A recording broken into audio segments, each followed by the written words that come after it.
బరువు పెరిగిన వారికి, బొచ్చు తగ్గాలనుకునే వారికి, కొవ్వు కరగాలనుకునే వారికి, షుగర్ తగ్గాలనుకునే వారికి, రక్తంలో ట్రైగ్లిజరైడ్స్ ఎక్కువ ఉంటే గుండె జబ్బులకు దారితీస్తాయి, అవి తగ్గాలనుకునే వారికి, బ్యాడ్ కొలెస్ట్రాల్ ఎల్డిఎల్ ఎక్కువ ఉండి తగ్గాలనుకునే వారికి అన్నాలు ఏ వెరైటీస్ అయినా మానేసి పుల్కాలు ఇలా పెట్టుకోండి. పుల్కాలు వద్దనుకున్న వారు 2 రాగి రొట్టెలు 2 జొన్న రొట్టెలు ఏదైనా ఇట్లా పెట్టుకోండి. ఏదైనా వెరైటీ 1/2 కేజీ 3/4 కేజీ కూర పెట్టుకు తినేసేయండి.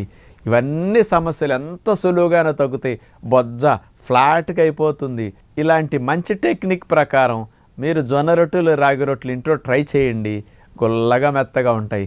పిల్లలకు కూడా ఇలాంటి పెట్టండి. మన వలే భవిష్యత్తులో పిల్లలకి జబ్బులు రాకుండా, షుగర్ రాకుండా, లావ్ అవ్వకుండా, స్లిమ్గా సన్నగా ఉండటానికి అన్నాలు మానండి. పుల్కాలు ఇంట్లో మొదలెట్టండి అని అందరికీ విజ్ఞప్తి చేస్తూ నమస్కారం.